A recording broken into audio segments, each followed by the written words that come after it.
Usually when we talk about a medical diagnosis, there's this expectation of precision. It feels almost like engineering, right? Right, exactly. Like a math problem. Yeah. You break your arm, the x-ray shows that jagged white line, and the doctor just points at the screen and says, there it is. Broken or not broken. Very binary. Exactly. It's clean, it's undeniable, and it gives you a clear path forward. But step into the world of mental health, and specifically what we're looking at today, and suddenly that x-ray machine is completely broken. Oh, yeah. Completely. They're totally different landscape. It is incredibly murky. So today, we are unpacking a really fascinating set of clinical notes and resources from coping and healing counseling, or CHC. Yeah, they do great work. They really do. And we're diving into their resources about a highly misunderstood condition called Persistent Depressive Disorder, or PDD. Right. And to give you the 30,000-foot view right away, Yeah. persistent depressive disorder, which used to be known in clinical circles as dysthymia, it isn't just a fleeting bad mood. It's not just waking up on the wrong side of the bed. No, not at all. It is a chronic depression that lasts for at least 2 years in adults or 1 year in youth. Wow, a whole year for kids. That's a huge chunk of childhood. It really is. We're talking about a low-grade, ongoing sadness, low energy, and hopelessness that actually becomes a person's baseline. And it affects roughly 1.5% of U.S. adults every single year. Okay, let's unpack this. Because that statistic, the 1.5%, that is exactly what jumped out at me in the source material. It's a massive number. Right, 1.5% of the adult population is millions of people. Millions, yeah. So if millions of people in the U.S. alone are dealing with this annually, why is there such an enormous rate of underdiagnosis? I mean, how is a condition that lasts for 2 whole years just slipping under the radar of individuals, their families, and even doctors? Well, the chronicity itself is the disguise. Wait, the duration hides it. Exactly. The duration of the illness is exactly what hides it. When you think about classic depression, or what we call major depressive disorder, there's usually a distinct change. People around you notice it. You notice it. It's like a sudden power outage. Like the lights were on, everything was functioning, and then the grid just goes down. That's a perfect analogy. You have very clear before and after to point to. Right. But PDD, persistent depressive disorder, it doesn't operate like a power outage. It is living your entire life with the dimmer switch turned down to like 20%. Just constantly dim. Constantly. Because there is no sudden, alarming behavioral crash, there's no clear before and after. The person often functions perfectly fine on paper. They're still doing life. Exactly. They get up, they commute, they go to work, they raise their kids, they show up to family dinners. They maintain this incredible functioning facade just with this constant background dimmer switch turned down low. So they're doing everything they're, supposed to do, but every single task requires 10 times the cognitive and physical effort. Yes. Because they're basically operating in the dark. Yeah, that's exactly it. Yeah. And this is exactly why primary care doctors frequently misinterpret it. How so? Well, if someone with PDD finally does go to a doctor because they're just feeling exhausted, the doctor might prescribe a standard antidepressant. And when the patient doesn't bounce back in 6 weeks, the doctor views it as treatment-refractory major depressive disorder. Wait, let's clarify that term for a second. Treatment refractory just means stubborn, right? Right. The medication just isn't working on the acute symptoms. Essentially, yes. Yeah. The doctor assumes they're dealing with a standard acute episode of major depression that just isn't responding to a standard 6-week chemical intervention. So they're treating the wrong timeline. Exactly. They miss the fact that this chronicity has been a long-standing, low-grade baseline for maybe a decade. You can't undo 10 years of a lowered baseline with a standard acute treatment plan. Wow. Yeah, I'm struggling to see how standard therapy works here either. I mean, if I've believed I'm a sad person for 20 years and there's no clear power outage to point to, I wouldn't even realize I needed help. No, you wouldn't. Don't people just assume they're naturally a bit of a downer? Yeah. You've just hit on the most devastating psychological fallout of this condition. The source material refers to this as the identity problem. The identity problem. Right. Because when someone feels flat, low energy, and hopeless for 5, 10, or even 20 years, I'm just a sad person, actually becomes their self-concept. So the illness morphs into an identity. Exactly. It completely takes over how they view themselves. God, that is heartbreaking. You stop seeing it as a symptom you're experiencing and you start believing it's just a foundational flaw in your personality. You assume you were just, built with missing parts. Yeah, and this is where the clinical notes from coping and healing counseling provide some incredibly helpful screening red flags. Oh, good. What are we looking for? Well, these are the specific profiles of people who really should be evaluated for PDD. The first one is exactly what we just touched on. People who say, I've just always been this way. Right. Or whose families say, oh, they've just always been like that. And remember, for youth, the diagnostic criteria is only 1 year. That's right. So a teenager developing PDD might spend their most crucial identity-forming years operating at a lowered baseline. And that leads everyone to just assume it's normal teenage angst. Because always usually just means for as long as anyone can remember. It's so easy to dismiss. What are the other red flags you should be looking out for?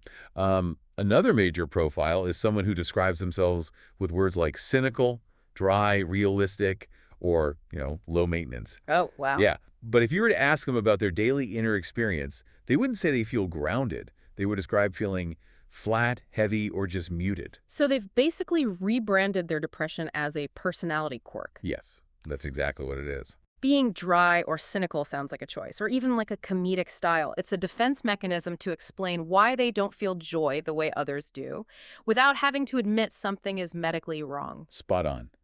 Another red flag to watch for is people who feel immense guilt for being unhappy when, quote, nothing is really wrong. Oh, I bet that's common. Incredibly common. Yeah. They look at their life, they have a job, a roof over their head, maybe a supportive partner, and they think, I have no right to feel this empty. Which probably just creates this awful feedback loop of depression and shame. You feel bad, and then you feel bad about feeling bad. Exactly. And that just drains whatever tiny reserve of energy you had left in the first place. It's exhausting. Mm. And the final red flag mentioned in the sources is particularly important from a medical history standpoint. Okay, what is it?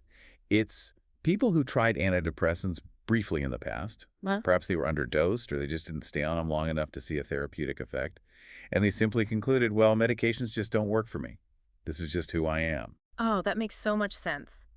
If you take a pill for what you think is a temporary mood, and the mood doesn't change in 3 weeks, you just assume the sadness is hardwired into your DNA. Right, they just write it off entirely. But if the symptoms are this well camouflaged as personality, a regular doctor must need a very specific map to spot it.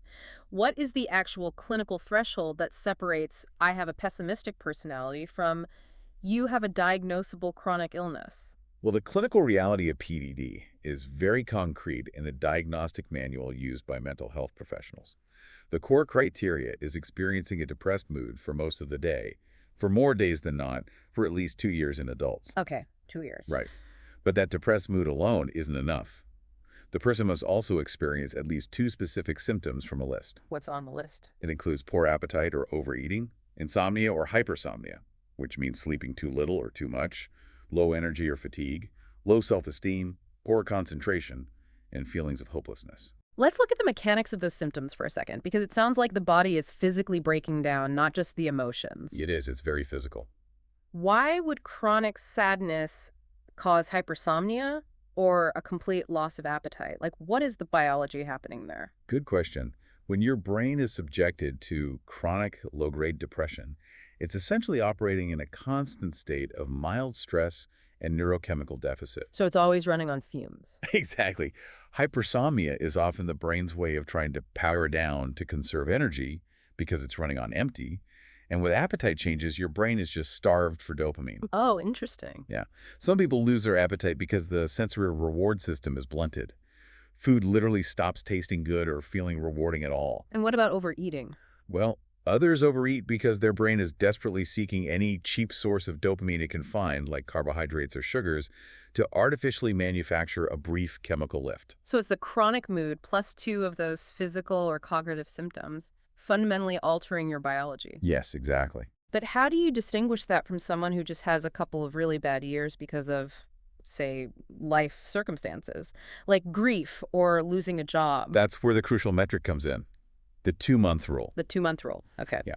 During that 2-year qualifying window, the person cannot have had a symptom-free period that lasted longer than 2 months. Oh, I see. It's like a statute of limitations on feeling good. That's a good way to put it. If you felt great for 3 or 4 months in the middle of that 2-year span, it breaks the chain. It proves your baseline is still intact. You just had an episode of depression. The 2-month rule proves the baseline itself has fundamentally dropped. Exactly. And the condition must also cause significant distress or functional impairment. Even if they're going to work, if it takes every ounce of their willpower to just answer a single email, that counts as impairment. Reading through the source material, there is a detail that honestly stopped me in my tracks. A double depression. Yes, double depression. How can someone have a chronic depression and then get more depressed? It sounds impossible. It sounds paradoxical for sure, but it is a very dangerous clinical phenomenon. Because a person with PDD has a baseline that's already so low, they are still entirely vulnerable to experiencing acute episodes of major depressive disorder right on top of it. So the dimmer switch is already turned down to 20%, and then a massive power outage hits the grid anyway. Exactly. Imagine someone walking through a valley. They're already at a low elevation, right? Right. And suddenly they fall into a deep, dark trench. The major depressive episode brings severe, debilitating symptoms. Maybe they suddenly can't get out of bed at all, their cognitive functions just grind to a halt, or they experience active suicidal ideation. That's terrifying. And here's the kicker. When that acute episode finally lifts, they don't return to feeling healthy. They just climb out of the trench and find themselves right back in the valley. They return to their PDD baseline. That is deeply unfair. The physical toll of dropping into that trench and fighting your way back out, only to realize you are still in the valley. I mean, it explains why so many people just give up on seeking treatment entirely. Absolutely. They feel like they can't win. But here's where it gets really interesting, though. If you have lived in that valley for a decade, and you truly believe that the valley is just your personality, how do you even begin to fix it? A therapist telling you to just think positive is going to sound incredibly patronizing. Oh, it'd be awful. Effective therapy for PDD is really a process of extraction. It's proving to the patient that the flatness they feel is treatable, not foundational. It's systematically separating the disease from the person. Okay, so how do they do that? The STAR treatment, highlighted in the sources for this, is called CBASP. That stands for Cognitive Behavioral Analysis System of Psychotherapy. CBASP. Okay, what makes it so special for this specific condition? Because clearly, if this is a different beast than acute depression, it needs a different weapon. Well, CBSP was developed specifically for chronic depression. Most therapies were designed for acute episodic issues. But CBASP assumes the chronicity. It meets them where they are. Right.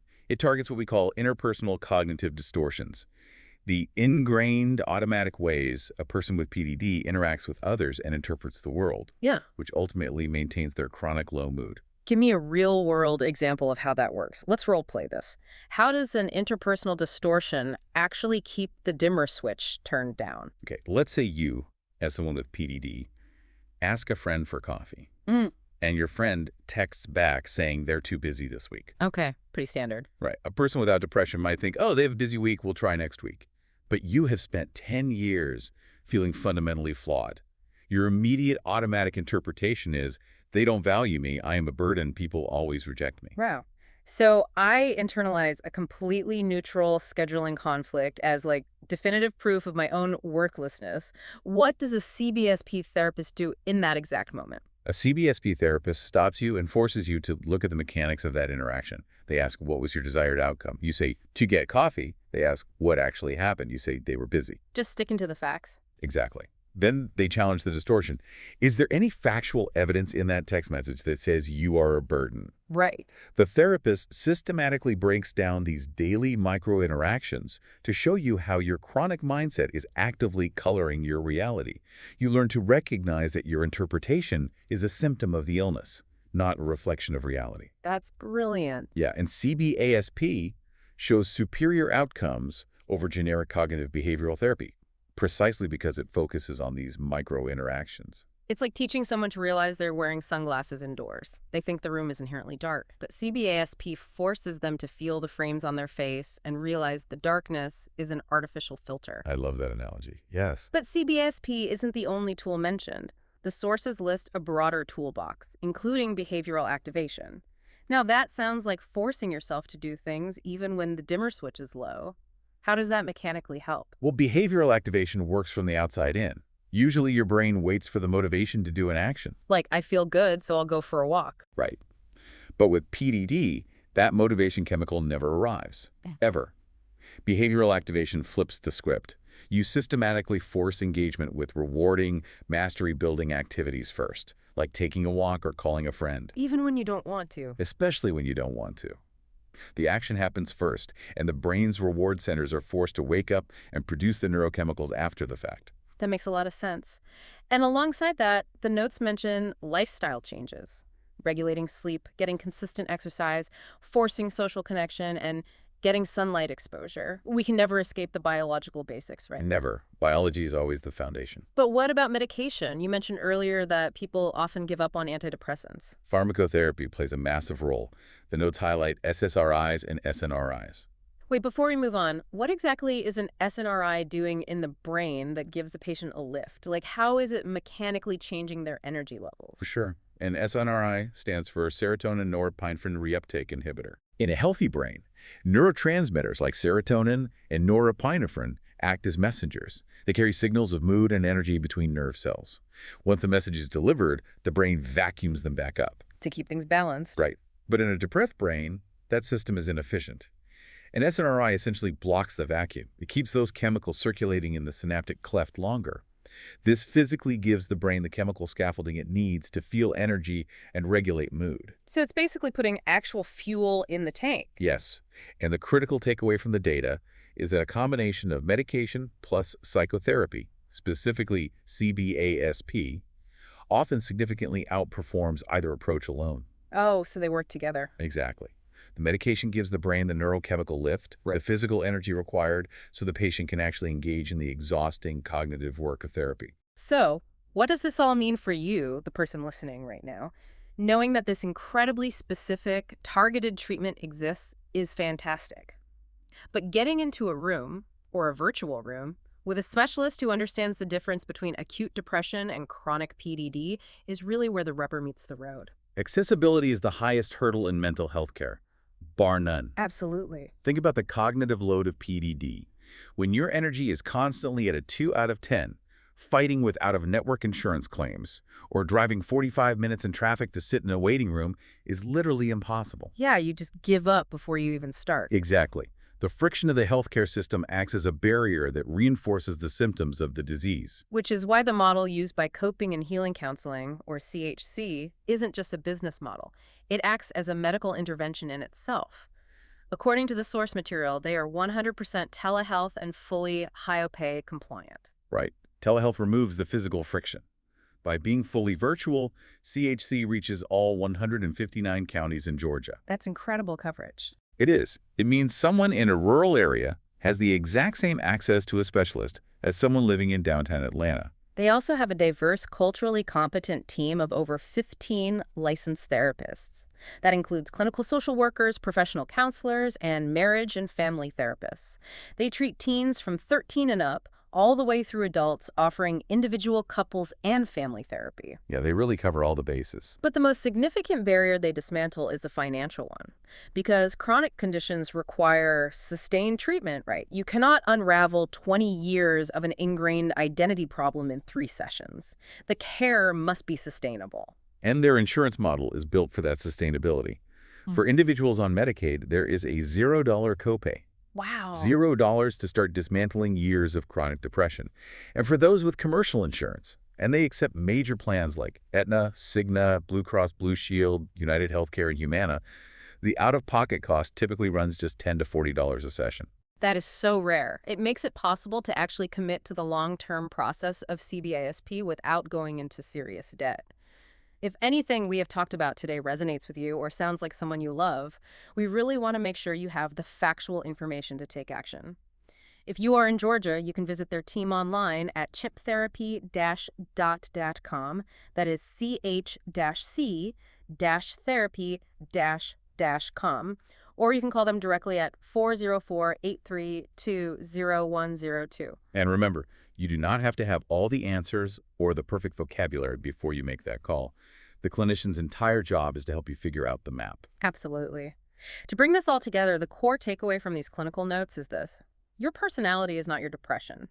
Just because you have lived with the dimmer switch turned down for years, just because you have functioned in the dark for a decade, it doesn't mean the switch is permanently broken. No, not at all. It just means you haven't been given the right tools to turn it back up yet. Which leaves us with a totally different question to consider.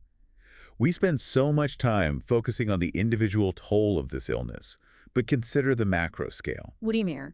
Well, if 1.5% of the entire adult population is walking around functioning at 20% capacity, believing they're just cynical or tired, what does that mean for our communities? Oh, man. How much art, innovation, and leadership are we collectively missing out on simply because millions of people have hidden potential waiting for the right diagnosis? That is a wild thought. It really makes you wonder what the world would look like if everyone's grid was fully powered. Thank you so much for joining us on this deep dive. Keep questioning the things you assume are just the way it is, and take care of yourselves out there.